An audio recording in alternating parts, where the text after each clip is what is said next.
of Defence Penny Henare and Minister for Pacific Peoples and Associate Minister of Foreign Affairs Opito William Seo. Yesterday evening, a significant eruption occurred from the tonga-hunga Ha'apai underwater volcano, located about 30 kilometres southeast of Fo'au Island in Tonga. I know many of you will have seen the footage and found it deeply concerning.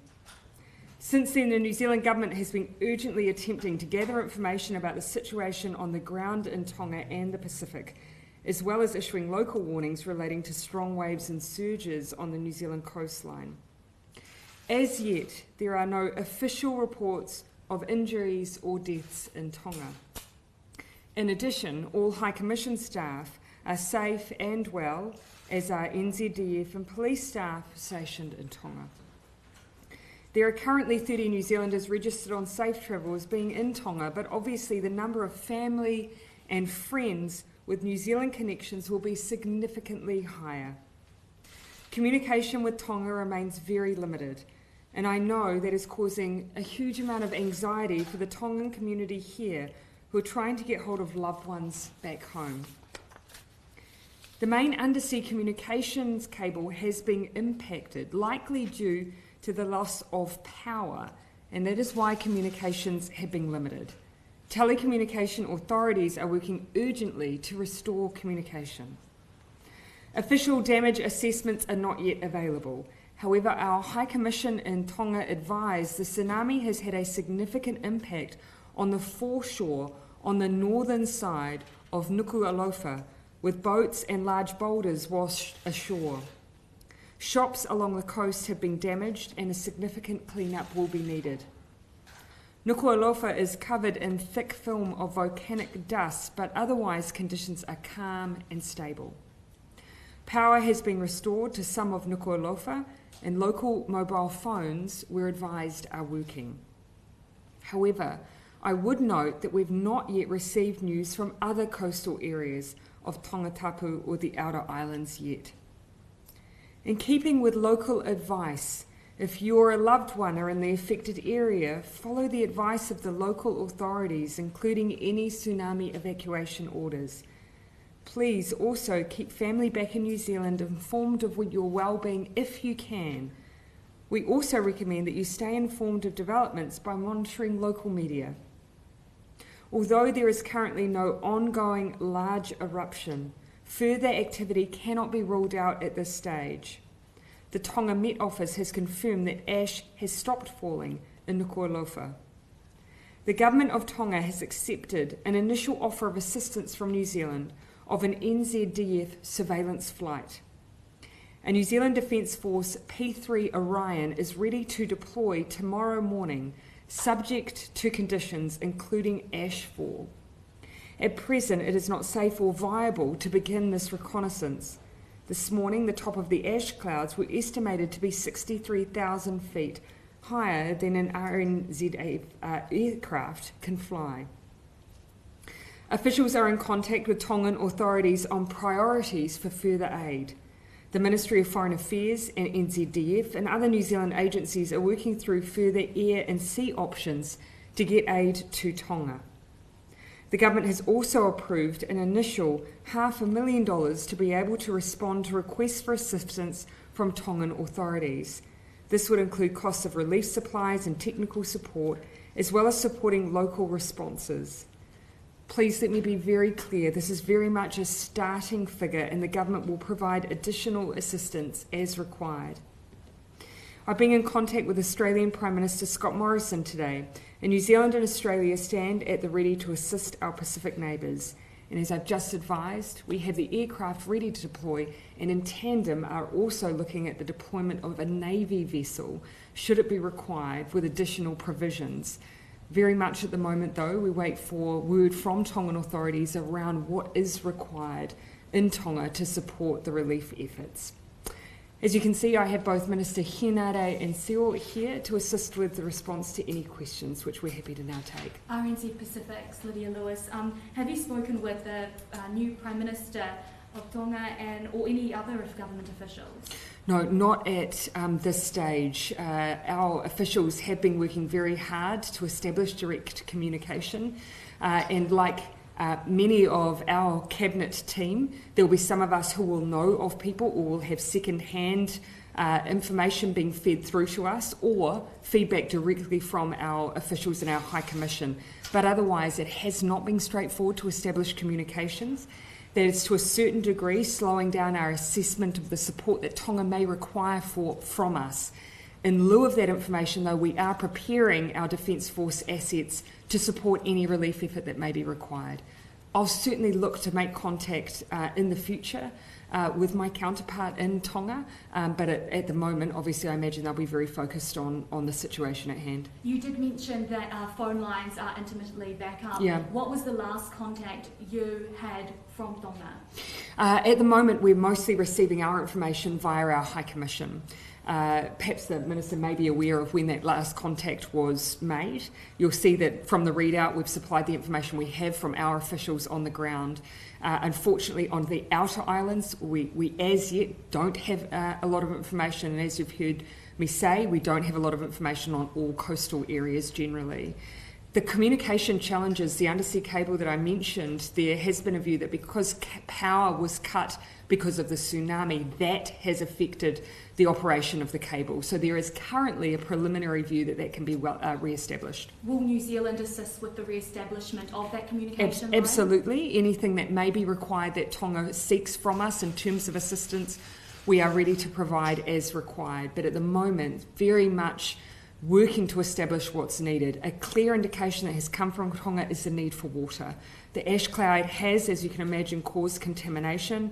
That's on top of already a challenging environment in terms of water supply, and so that's what the Defence Force are very focused on. Yes. Sorry, Minister, you might have something further on communication. You'll appreciate that this took place yesterday, and it continues to be, we continue to maintain to see what happens to it. Linkages with our New Zealand High Commissioner in Tonga continues to today. The closest link with the Tongan government is the Consul General here, Mr. Aho. And so we've reached out to him to see whether the royal family are okay, because there were some rumours about them being off island. He's responded that they are fine and well. And so we'll maintain that link with the Consul General as well as the official level. We'll continue talking to our New Zealand High Commissioner on the ground. I just have one question on the royal family. For you. There are reports that the King of Tonga is on the island of Ewa while the Queen and the Princess are at the official residence in Nuku'alofa. Any update? Have you had any contact? Other than what the Consul General has said, that the royal family are well and fine. Prime Minister, Tonga is a collection of low-lying islands. The volcano has a lot of acid in the seawater. People are breathing in a lot of ash. Volcanoes can be unpredictable. It's good that it's ebbed a bit. And it's good also that you've spoken to Scott Morrison. I'm sure you've probably kick-started discussions with your other bilateral partners. Should the need arise, is New Zealand able to repatriate some of the Tongans that will need to be affected the most? At the moment, all I can say is we stand ready to assist. We really don't have much information at all around what has the impact of the volcano on those low-lying areas and islands. And I think that's one of the reasons that for Tonga, and certainly the support that we're looking to provide is around that reconnaissance flight to be able to establish the impact on a wider area. That's something we're hoping will be able to be undertaken tomorrow. At the moment, it is unfortunately not a safe or stable environment for aircraft to be in. If it unfolds that tomorrow is again not a safe or stable environment, we do have in tandem our Navy working and preparing to also deploy into the region, but it's a matter of making sure that we have available on those vessels exactly the needs that are required on the ground. We know water's one. We're seeking more information on what in addition will be required. Some of our Navy vessels can deploy within a period of 8 hours. It's just a matter of making sure that on board they have what is required. I might have Minister Hinare just say a little bit more about the reconnaissance mission though, and perhaps the C-130, which I haven't spoken to. Kia ora, thank you, Prime Minister. Yes, the New Zealand Defence Force stand ready and able to respond. Reconnaissance, as you can already tell, is really important to make sure we are able to assist effectively, but also that we are safe going into those spaces. We are talking right now, of course, about above water. What we don't know is what's happened under the water. We do have a hydrographic vessel that may be able to assist there, but we need to make sure that that environment is safe for us to enter into. We'll continue to stay in close communications with our defence attaches who are based in Tonga, as well as the Australian defence attaches who are giving us really good information at the moment. But I can say right now, our people are ready to deploy. We just need to make sure they're kitted out with exactly what the Tongan people need, and we'll be able to support as much as we can. A lack of water is pretty dire. At what stage do you just go? Oh, look, I think we'll all acknowledge, and it's an ongoing challenge there. We just want to make sure that we can respond effectively. If we're going to deploy a vessel, we need to make sure it's got all the stocks that that are needed. And of course, as you have addressed, water is one of those critical things. What we want to do, and the Prime Minister might want to speak to this, is to make sure that because of COVID-19, we can continue to keep the people of Tonga safe while also deploying our people to support.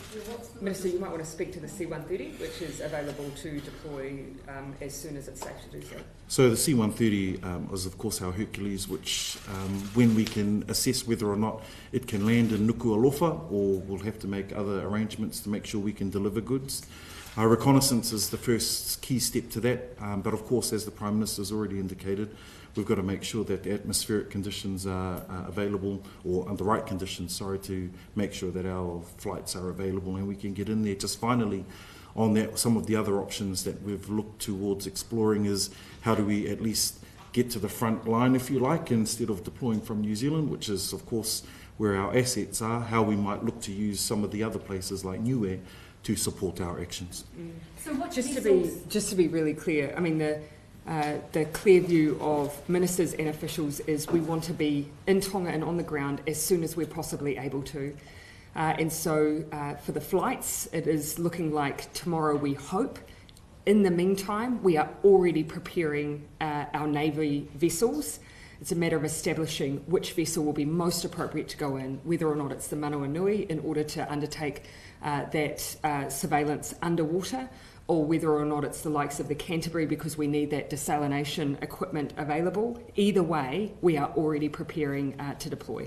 Prime Minister, either way you need people on the ground, as has been said. Why not just deploy a ship? I understand the risks around air travel. Why not get a ship on the way as soon as possible? As I say, we are preparing for those ships to travel as we speak. What COVID protocols are you going to need to follow with any assistance that New Zealand provides? And how is any kind of rescue mission complicated by the current COVID situation? All of our New Zealand Defence Force staff are fully vaccinated, and the reason for that is to make sure that they are able to deploy safely at a moment's notice. We will be working with officials on the ground in Tonga to make sure that we meet any expectations and protocols that they have established. Obviously, New Zealand's strong current position will serve us well and be able to give confidence to the people of Tonga that we will make sure that our people are as safe as possible coming into an environment that is COVID-free. What support is Australia going to provide? Obviously, we're prepping to go into Tonga. What about the US as well? China, Japan, have you spoken to their officials? No, not as yet. I know that there's been conversations going on between the likes of Fiji, Australia and New Zealand. We will make sure that as soon as we know that our flights are able to be undertaken, that we'll be staying in touch with particularly Australia and Fiji. And so those are conversations that are ongoing. Very, very much though, of course, we've said that we're very keen to get there as soon as we can. And other places in the Pacific as well, obviously Fiji impacted. Can you please list the other places that you have been in contact with? Yeah, at the moment, of course, the focus has very much been on Tonga. We know that that's where we've seen that direct impact. We've certainly seen the reporting around preparation for potential tsunami events. But it does look, of course, like the most heavily impacted, particularly because of the ash loading, has been Tonga and the proximity. As yet, no other reports that would suggest additional outside assistance is required. How many personnel is there a possibility of sending if we take some of these measures that you've outlined? I had the Minister speak to what it would take to support the P3, the C-130. Of course, it will vary for something like the Manawanui or the Canterbury. But as I say, the Canterbury is ready and able to be deployed in as little as 8 hours, and that's very much around making sure that we always have Defence Force staff who are able to deploy quickly. And so NZDF already underway on establishing and preparing for that. Minister? Yes, if I can, it's predominantly logistics teams, engineers and medics. That's generally what we deploy in the first instance, in particular on naval ships. I just want to touch on another comment made about COVID-19. We've done a number of operations in the Pacific over the past 2 years which have been contactless, and the way we worked with Pacific Islands to make sure that we continue to keep them safe. So with all of those in mind, of course in the ship I've spoken about who we'd look to deploy on a ship, but of course the planes are something different. But of course that's exactly what we need to find out what's needed, and we can make sure that we've got the right teams to support that. Will meteorologists and geologists also be deployed from New Zealand as well among those medics? Look, I suspect that the need for them to be a part of this particular deployment is important. As the Prime Minister's already said, one of our ships has the ability to do hydrographic surveillance amongst other things, and I think in order for us to make sure that we can continue to supporting, we will need that particular expertise. Prime Minister, do you fear that once communications are re-established that we will see injuries and deaths reported? Well, look, of course, there have been reports that are coming through those less formal channels for those organisations that may have satellite communications.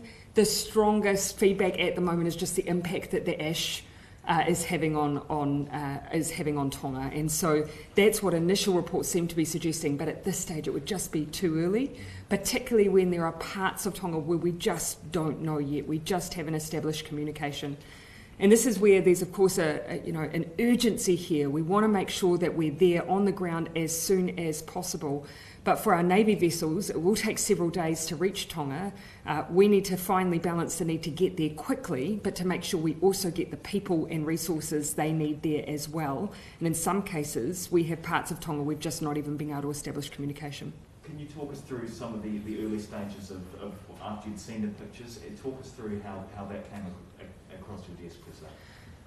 Well, of course, I saw the immediate reporting, and then for us it was a matter of both establishing what the impact might be on coastal areas here in New Zealand. So immediately our Minister for Civil Defence kicks into gear. We already have established communication channels where all ministers who are required are communicated with all at once. That was the first stage for us, and then, of course, making contact with our Minister of Foreign Affairs and Minister of Defence to make sure that we also had planning and preparation underway to support Tonga if required. What did you make of some of the footage that you've seen? Do you know, for many of us, and particularly because we haven't seen this kind of level of volcanic activity for a number of years, and being able to see those satellite images, I just think brought home to everybody just the scale and the violence of that eruption. And so then knowing the proximity of Tonga to that eruption, but also the fact that it was heard so widely in the region, I think immediately caused everyone to be very concerned for friends and family, and that is why, of course, everyone is working as quickly as they can. Just on friends and family, a lot of New Zealanders will have friends and family over there, and the lack of communication would just be horrible. Yeah. What advice do you have for them, and do any of you three have friends and family over there you're waiting to hear from? I have family who have ties and links and who work across the region and have had satellite communication, and so that's where I heard some of that emerging information alongside what we were hearing from the High Commission.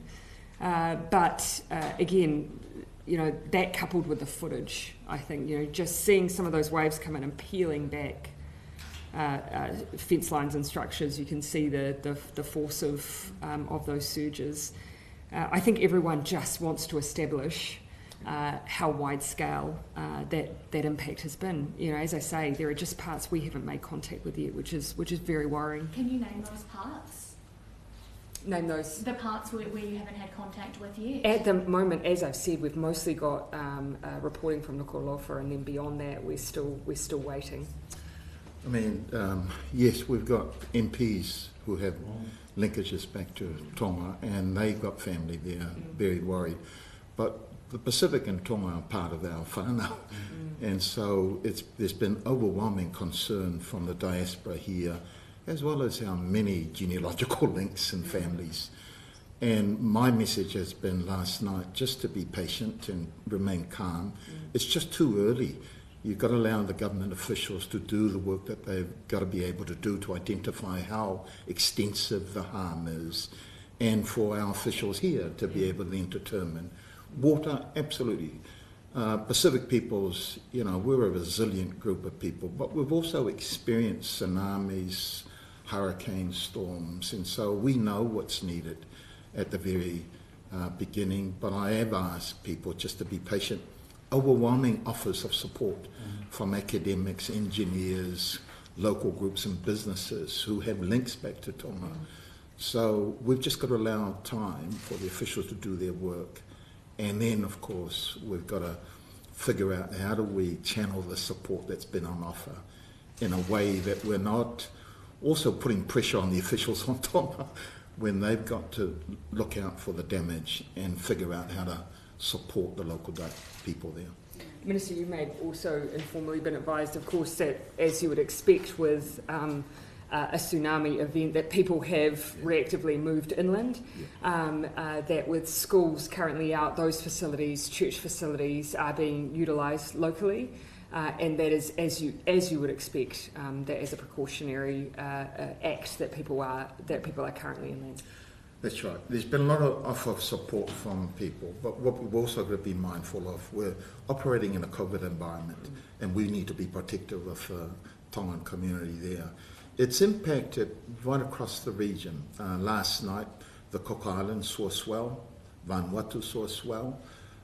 This morning, I was pleased to see that Tokelau, Samoa, all of them have reduced their alert level for tsunami warning. So it's good signs so far, but it's just too early to really assess how far and how deep the damage is. And just on other places, here in Northland, there's been some pretty bad damage. What would you say to them? And if there've been enough alerts going out, some people have been a bit concerned. Yeah. Look, there was obviously the statements made by our National Emergency Management Team to just be aware, stay away from those coastal areas, expect that it would be likely that we would see unusual behaviour, surges, and that for a period of time it would be better to be away from those coastlines. There have been, of course, some precautionary acts as well for certain areas, particularly where there were camping involved. But, of course, in an unpredictable environment, we'd much prefer to take that precautionary approach. And although we know that it's of course interesting to people, we want them to be careful and stay away. Okay. Are you or other ministers planning to meet with members of the Tongan community in the meantime? Well, obviously, we have a number of members of Parliament who are members of the Tongan community, and so as part of their work will be in very close contact with the community. I imagine we'll be also picking up pieces of information as much as they're able to, with channels of communication being so affected.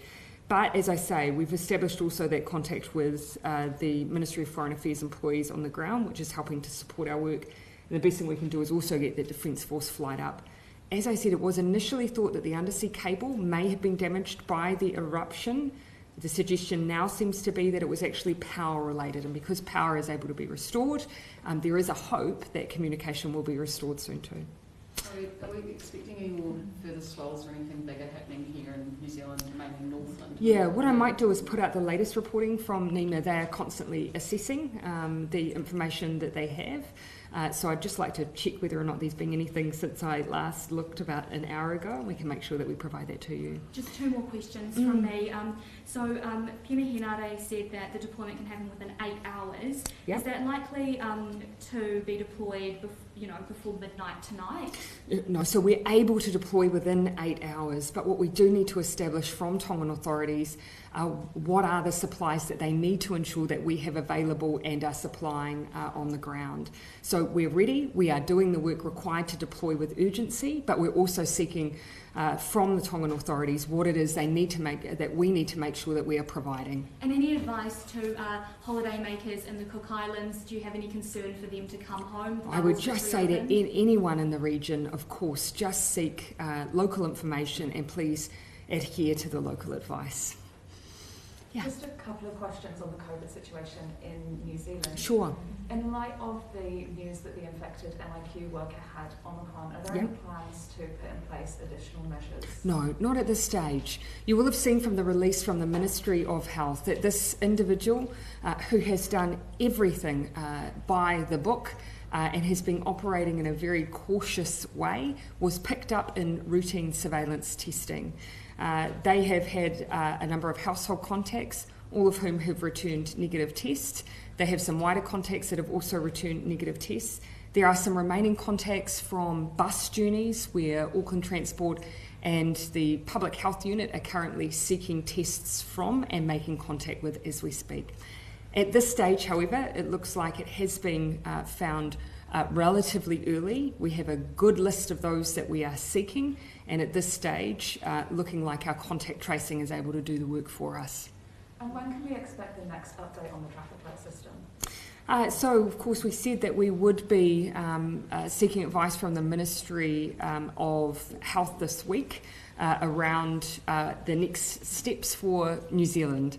I think probably what everyone would be aware, though, is that the environment that we're operating in internationally at the moment is one of caution.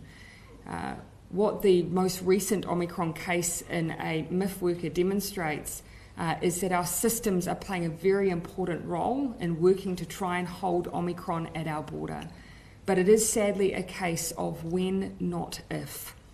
That is why we are asking everyone who is eligible, please, make sure you're up to date with your vaccinations. We've brought forward boosters because we know it has an impact in protecting people from severe illness with Omicron. So please, if you're eligible, go out and get your booster and help us prepare. Before Christmas, the 17th of January was given as the date. Yep, the week of. So we will be receiving advice this week. But what I'm anticipating is that we'll have a cautious approach from the Ministry of Health, given the environment that we see globally with Omicron, how transmissible it is, and that we continue to work very hard to keep it at our border. But we're routinely now seeing more cases at the border than we are of Delta in the community. I think it just demonstrates how rife it is globally, and the fact that at some point we do expect that Omicron will reach beyond our border, and we need to make sure we are prepared. Just in the light of when, not if, there is an Omicron outbreak, would that affect any deployments to Tonga in the future to help? We've, of course, already making use of the New Zealand Defence Force in OpRotect, the work that they're doing in our managed isolation facilities. So obviously they are already playing a support role, but they have also ensured that they have available staff to ensure that we can also support the region, particularly when it is a period of time where we have cyclones. Anything else? Yeah, please, and we'll finish on you. Would you review the quarantine-free travel arrangements with the islands in light of the volcanic incidents in Tonga? Well, obviously we do have arrangements currently available. Actually, the major issue that we've had to navigate for those quarantine-free arrangements, where of course often it's New Zealand has been very open to having quarantine-free travel in from parts of the Pacific where there is no COVID. The limitation has been ensuring that those citizens can then return home.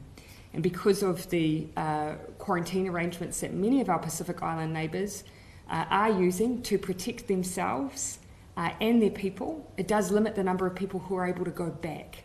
And so that's been of concern. We've wanted to consider that with those quarantine-free arrangements because we don't wish for people to be stranded. We know what distress that causes when they can't get home. So that's probably, in recent times, been one of the greater deciding factors for us. Okay, last one? Tomorrow, children, Yes. they can start getting, Mm. under the young children can Yeah. start getting vaccinations. Mm.